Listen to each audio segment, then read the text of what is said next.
Halo apa kabar semua, saya Putu Reza, selamat datang kembali di Project Review dan ini adalah Oppo F3 Plus, ponsel terbarunya Oppo yang baru saja dijual resmi mulai tanggal 1 April yang lalu.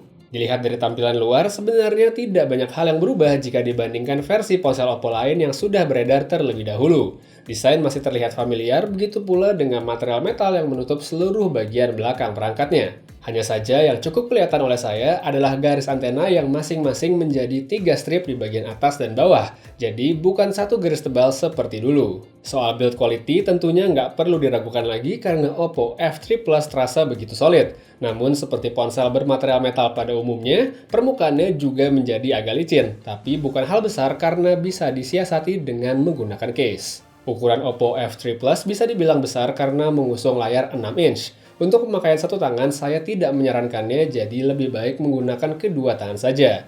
Namun, kalau misalnya mau pakai satu tangan pun, Oppo F3 Plus punya mode one hand operation agar memudahkan.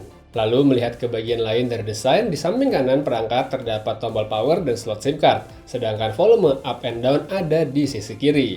Terus di bagian atas bisa dikatakan bersih karena cuma ada noise cancellation mic, sedangkan di bagian bawah ada speaker, port micro USB, dan tentu saja headphone jack. Lalu di bagian depan, tepatnya di bawah layar, terdapat dua tombol capacitive back dan multitasking, serta sebuah tombol home yang berfungsi ganda sebagai pemindai sidik jari. Sedikit tambahan, tombol home pada Oppo F3 Plus ini sifatnya statis alias tidak bisa ditekan, jadi modelnya itu cuma buat disentuh aja. Buat pemindaian sendiri, kecepatan serta akurasinya itu oke banget, jadi jelas nggak ada keluhan sama sekali. Untuk layarnya, ada resolusi Full HD dengan panel JDI InCell yang masih satu rumpun sama IPS. Kualitas tampilannya menurut saya oke berkat kecerahan serta saturasinya yang tinggi, jadi tentunya enak buat dipandang mata. Untuk pemakaian outdoor juga tidak akan jadi masalah karena layar Oppo F3 Plus punya visibilitas yang baik. Dengan hadirnya layar yang besar tersebut, aspek multimedia tentu akan terfasilitasi secara maksimal. Untuk main game sudah pasti jadi lebih nyaman karena terasa leluasa. Terus buat nonton film pun berasa lebih lega berkat layar yang memang lebih lapang. Melengkapi layar tersebut, Oppo F3 Plus punya speaker yang seperti sudah saya sebutkan yaitu ada di bawah perangkat. Output suaranya sebenarnya sudah oke, cuma kalau mau lebih maksimal, penggunaan headset tetap lebih saya sarankan.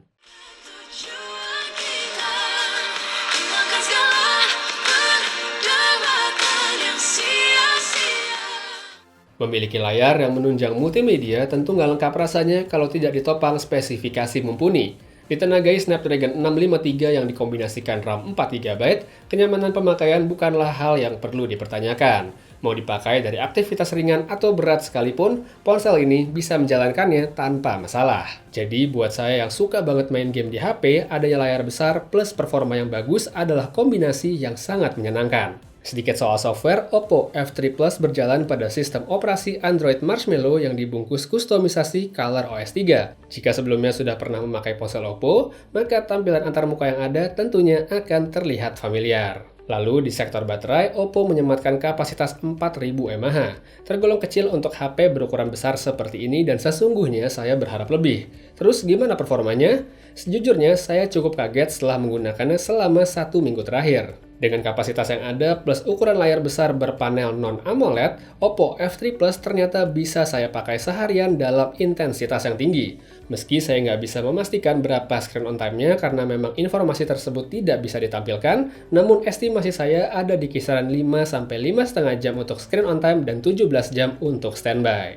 Menambah kenyamanan dari daya tahan baterainya yang baik, Oppo tidak lupa melengkapi F3 Plus dengan VOOC flash charging yang sudah menjadi sebuah ciri khas. Waktu mengisi baterainya tetap sangat cepat dengan waktu sekitar 90 menit saja dari kondisi 10% hingga penuh. Sekarang tiba ke bagian yang paling diandalkan Oppo dari ponselnya ini yaitu kamera, khususnya bagian depan. Sebelum ngulik lebih jauh buat dua kamera depan, pertama saya akan mulai dari kamera belakang dulu. Resolusinya ada 16 megapiksel yang dikombinasikan aperture lebar f1.7.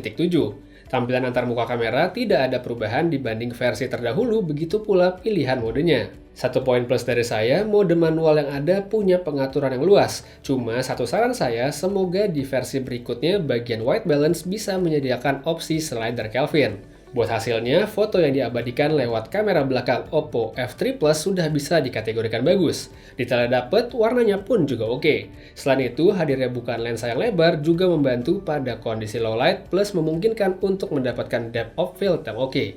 Jadi, buat yang mau foto-foto bokeh, kamera belakang Oppo F3 Plus bisa mendapatkannya dengan mudah.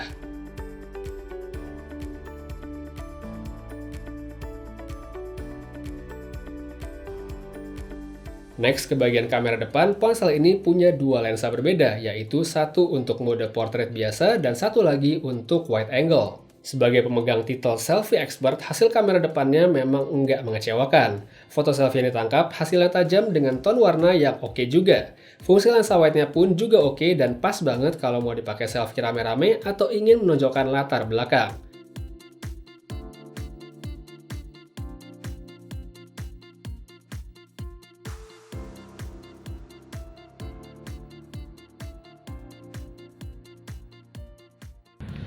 Untuk video, resolusi maksimal yang bisa didapatkan via Oppo F3 Plus adalah 4K.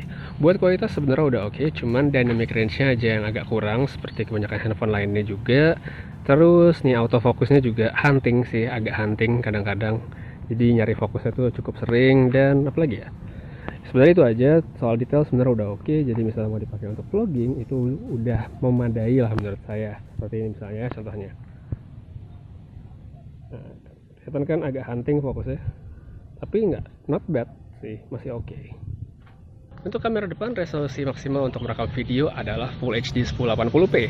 Untuk kualitas videonya menurut saya juga udah oke, warnanya bagus, detailnya juga dapet, tapi mungkin agak kurang itu bisa dilihat langitnya di belakang, ya dynamic range itu agak kurang, tapi nggak jelek lah, oke masih dapet.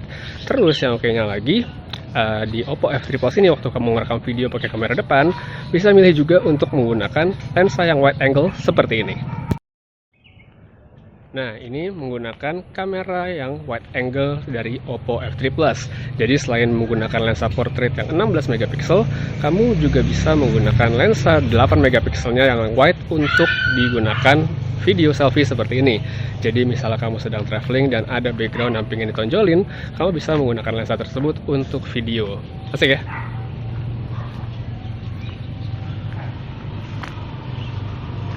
Secara keseluruhan, Oppo F3 Plus adalah ponsel yang oke jika kamu mencari perangkat Android yang besar buat multimedia atau berfoto, khususnya untuk selfie. Performa secara umum tidak ada masalah, ditambah lagi dengan baterainya yang tahan lama plus dilengkapi fitur fast charging.